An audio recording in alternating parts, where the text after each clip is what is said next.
La distancia emocional no es solo un rasgo de personalidad, es un estímulo psicológico profundamente poderoso. Cuando un hombre se muestra frío, ambiguo o intermitente, no activa el amor romántico tradicional, activa el sistema de recompensa del cerebro. Y aquí está la clave oscura: el cerebro no se engancha a lo que es estable, se engancha a lo que es impredecible. Cada mensaje que tarda, cada gesto a medias, cada acercamiento seguido de un retiro, crea una montaña rusa química interna. No estás reaccionando a él como persona, estás reaccionando al patrón. La incertidumbre genera dopamina, el mismo neurotransmisor asociado a las adicciones. No se libera cuando obtienes lo que deseas, sino cuando lo anticipas. Por eso no te engancha cuando se queda, te engancha cuando se va. El cerebro humano está diseñado para buscar resolución. Cuando algo queda incompleto, la mente no descansa. La distancia emocional crea una narrativa abierta, una historia sin final. Y tu mente, de forma automática, intenta cerrarla. Empiezas a analizar mensajes, tonos, silencios. Te preguntas qué hiciste, qué deberías hacer, cómo podrías cambiar para obtener una respuesta distinta. Este ciclo mental constante no es amor, es obsesión inducida por ambigüedad. El hombre distante se convierte en un rompecabezas, y tu energía emocional se invierte en resolverlo. Cuanto más esfuerzo inviertes, más valor le asignas. No porque lo merezca, sino porque tu cerebro justifica la inversión. Aquí entra un mecanismo psicológico clave: el refuerzo intermitente. Es el mismo principio que hace adictivas las máquinas tragamonedas. No ganas siempre, pero ganas a veces, y esas veces son suficientes para mantenerte jugando. El hombre emocionalmente distante no te ignora por completo. Si lo hiciera, el sistema se apagaría. Te da pequeñas dosis de atención, una mirada intensa, un mensaje inesperado, un momento de conexión profunda. Luego desaparece. Esa alternancia entre presencia y ausencia es lo que te engancha. No sabes cuándo llegará la próxima recompensa, y esa incertidumbre mantiene tu mente en estado de alerta constante. Empiezas a asociar su atención con alivio emocional. Cuando aparece, sientes calma, validación, euforia. Cuando se va,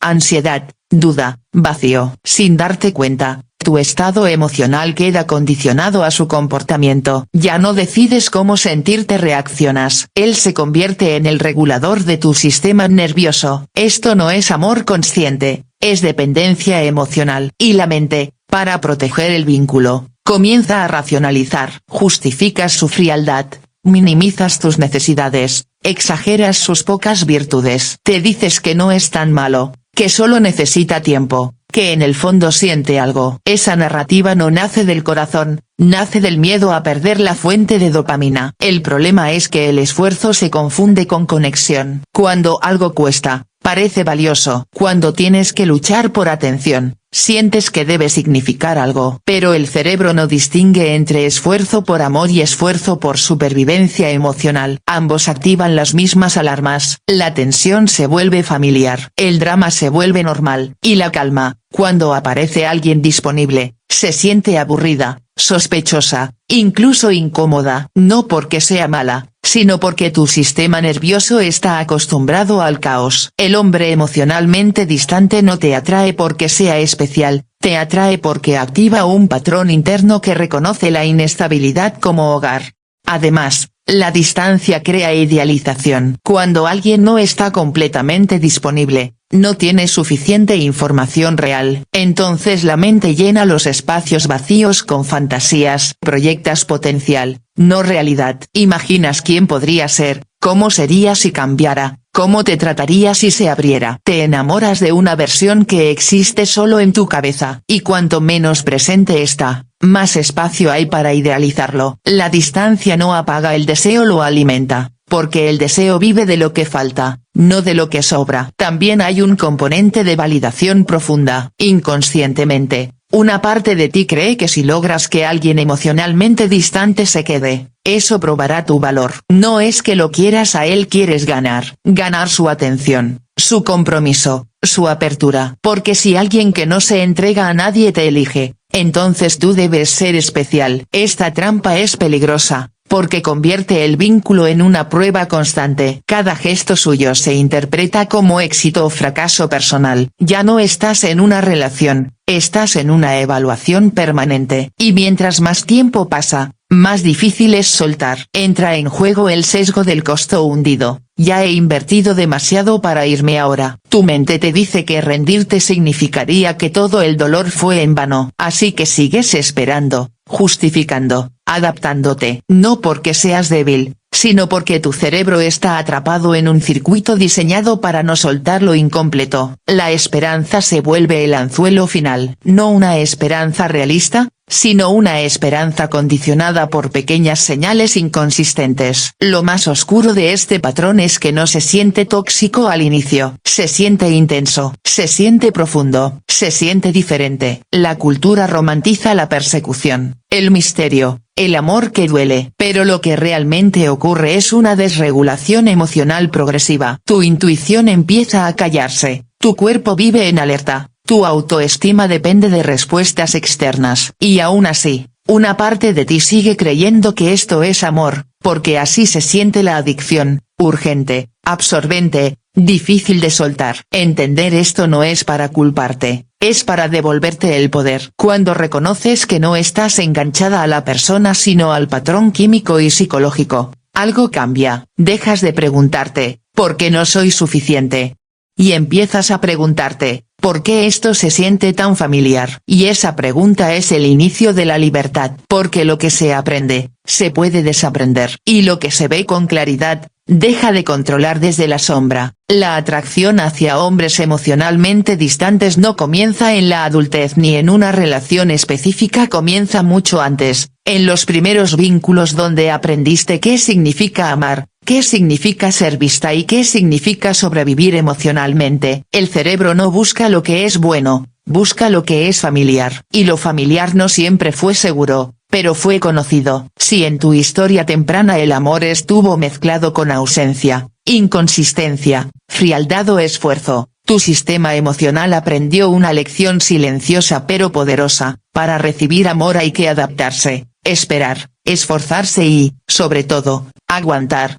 Cuando una niña crece teniendo que leer estados de ánimo, anticipar reacciones o conformarse con migajas emocionales, desarrolla una hipersensibilidad al otro. Aprende a observar, a intuir, a no molestar, a no pedir demasiado. Ese patrón no desaparece con el tiempo, se transforma. En la adultez, esa misma habilidad se activa frente a hombres emocionalmente distantes. Tu cuerpo reconoce el terreno, sabe cómo moverse ahí, sabe cómo esperar, sabe cómo sostener la tensión. Y esa familiaridad se interpreta erróneamente como conexión profunda, cuando en realidad es memoria emocional. El sistema nervioso juega un papel central en esto. Si creciste en entornos donde el afecto era impredecible, tu cuerpo se acostumbró a vivir en alerta. La calma no era constante, así que aprendiste a funcionar dentro del estrés. En ese contexto, el amor no se sentía tranquilo, se sentía intenso. Por eso, cuando aparece un hombre emocionalmente disponible, coherente y claro, algo dentro de ti se apaga. No porque no sea bueno, sino porque no activa ese viejo circuito de supervivencia. La tranquilidad se siente extraña, el caos se siente vivo. Aquí es donde lo familiar se confunde con lo seguro. El cerebro asocia lo conocido con protección, incluso si lo conocido fue doloroso. Por eso puedes decir racionalmente esto me hace daño, pero emocionalmente seguir ahí. No es contradicción, es programación. Tu sistema emocional aprendió que el amor se gana, no se recibe, que hay que merecerlo, que hay que esforzarse. Entonces, cuando alguien te da amor sin resistencia, sin distancia, sin pruebas, una parte de ti desconfía. No porque no lo quieras, sino porque no sabes cómo existir sin luchar. Además, existe una identidad construida alrededor del sacrificio emocional. Muchas mujeres aprendieron que su valor está en cuánto aguantan, cuánto comprenden, cuánto esperan. Ser la paciente, la que entiende, la que no presiona, la que se adapta. Ese rol da sentido, da identidad. El hombre emocionalmente distante refuerza ese papel. Te necesita fuerte, flexible, silenciosa. Y mientras tú sostienes todo, te sientes necesaria, no amada, pero necesaria. Y para una herida antigua, ser necesaria puede sentirse más importante que ser elegida. La frialdad del otro también activa una herida de abandono no resuelta. Cada silencio, cada alejamiento, no se vive solo en el presente, se revive en el cuerpo como algo antiguo. Por eso la reacción emocional es desproporcionada. No duele solo lo que él hace ahora, duele todo lo que no fue sanado antes. El cuerpo no distingue tiempos, responde con la intensidad de una historia acumulada. Y en lugar de huir del dolor, intentas repararlo quedándote. Porque una parte de ti cree que, si esta vez logras que alguien distante se quede, entonces la herida original sanará. Pero ese intento de reparación es una trampa. Buscas en el presente lo que faltó en el pasado, pero lo haces con las mismas herramientas que te mantuvieron atrapada entonces. Adaptación, silencio, espera. No desde la elección adulta,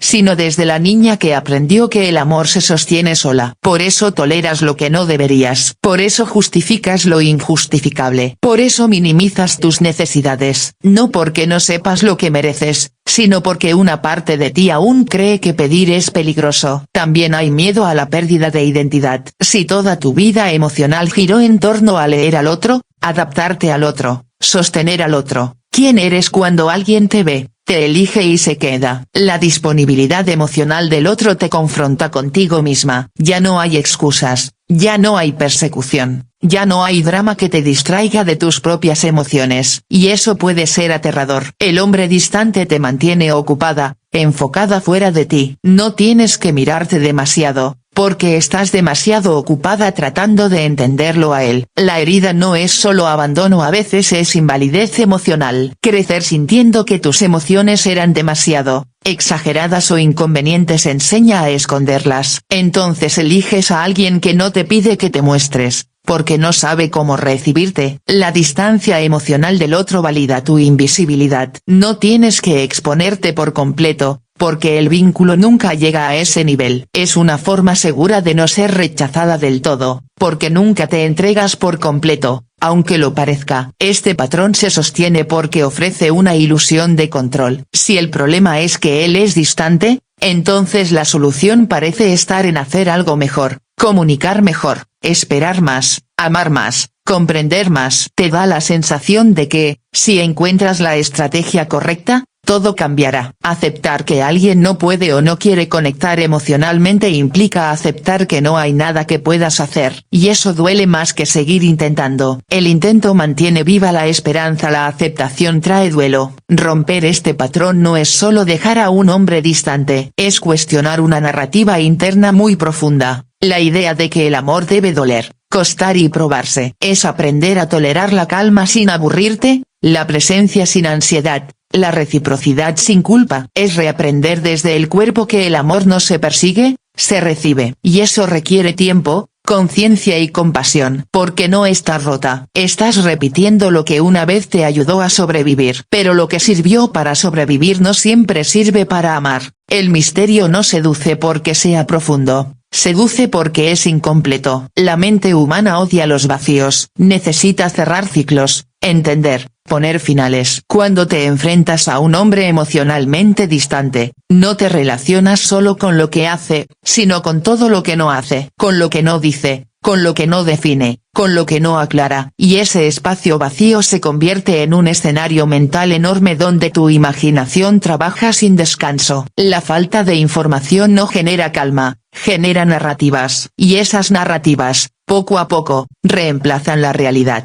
Cuando no hay claridad, la mente intenta crearla. Empiezas a interpretar gestos mínimos como señales profundas. Un mensaje corto se convierte en esperanza. Un silencio se convierte en duda. Una frase ambigua se analiza durante horas. No porque seas exagerada, sino porque el cerebro busca coherencia. Y cuando no la encuentra afuera, la fabrica adentro. El misterio no engancha porque el otro sea interesante, engancha porque te obliga a pensar constantemente en él. Se instala en tu mente no por su presencia, sino por su ausencia. Aquí ocurre algo crucial, confundes intensidad mental con conexión emocional. Pensar mucho en alguien no significa que haya vínculo real, significa que hay incertidumbre. La mente se activa cuando no sabe qué esperar. Por eso, Cuanto menos definido es alguien, más espacio ocupa. No porque esté dando algo, sino porque está quitando claridad. Y la claridad es reguladora, el misterio es desestabilizador. Pero la desestabilización se puede sentir como pasión cuando no se ha aprendido a reconocer la paz como amor. El potencial se vuelve más atractivo que la realidad. No amas lo que es, amas lo que podría ser. Y ese podría es infinitamente moldeable. Puedes imaginar versiones mejores, más abiertas, más comprometidas. Cada pequeño gesto positivo refuerza la fantasía. ¿Ves? Sí puede. Ignoras que la consistencia es lo que define a una persona, no los momentos aislados. Pero el misterio te mantiene enfocada en los destellos, no en el patrón completo. Y así, el potencial se vuelve adicción, porque siempre promete algo que nunca termina de llegar. El cerebro se engancha a la posibilidad, no al hecho. Mientras algo no está definido, todo es posible. Y la posibilidad mantiene viva la esperanza. Cerrar el ciclo implicaría aceptar que eso es todo lo que hay. Y aceptar eso duele más que seguir imaginando. Por eso muchas veces prefieres la ambigüedad al rechazo claro. El rechazo duele una vez. La ambigüedad duele poco a poco, pero mantiene viva la ilusión. Y la ilusión anestesia el duelo. También hay una falsa sensación de profundidad. El misterio se interpreta como complejidad emocional. Te dices que es reservado, que le cuesta abrirse, que es profundo. Pero muchas veces no es profundidad,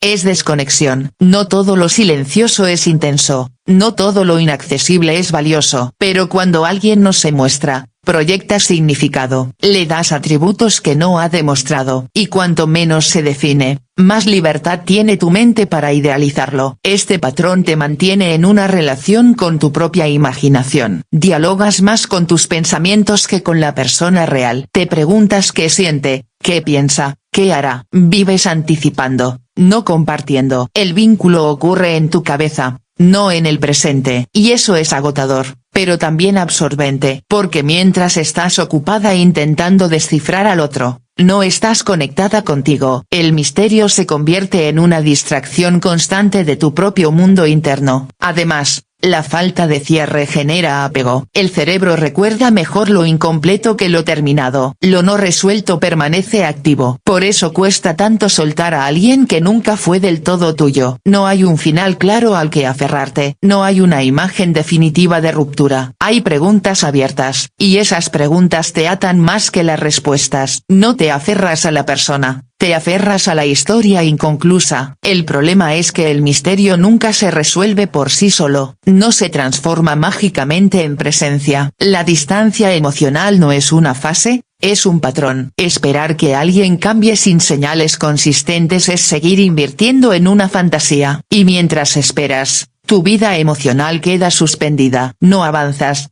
no retrocedes, solo giras alrededor de la posibilidad. Y ese estado liminal se vuelve adictivo porque evita decisiones definitivas. Decidir duele. Esperar anestesia. Romper con esta adicción implica algo muy confrontador. Elegir la realidad sobre la fantasía. Ver lo que es, no lo que podría ser. Aceptar que el misterio no es magia, es falta de disponibilidad. Que la intensidad mental no es amor, es ansiedad. Que la paz puede sentirse extraña cuando vienes del caos, pero es ahí donde el cuerpo descansa. Implica tolerar el vacío que queda cuando ya no hay algo que descifrar. Porque al soltar el misterio, aparece el silencio. Y en ese silencio te encuentras contigo. Ese encuentro puede dar miedo, porque ya no hay distracción. Pero también es donde recuperas tu centro. Cuando dejas de perseguir señales, empiezas a escuchar tus propias necesidades. Cuando dejas de idealizar, empiezas a ver con claridad. Y la claridad, aunque al principio duela, libera. Porque ya no negocias contigo misma. Ya no reduces tu valor para encajar en la ambigüedad de otro. Ya no confundes potencial con amor. El misterio pierde poder cuando entiendes que el amor no se esconde, no se adivina, no se persigue. El amor se muestra, se sostiene, se elige. Y cuando tu sistema nervioso aprende a sentirse seguro en la claridad, el misterio deja de ser atractivo. No porque no puedas sentir deseo, sino porque ya no necesitas perderte para sentir algo. Entonces la adicción se rompe. No con fuerza, sino con conciencia. Y lo que antes te atrapaba, deja de tener lugar, porque ahora sabes que no todo lo que intriga nutre. Y no todo lo que falta merece ser perseguido.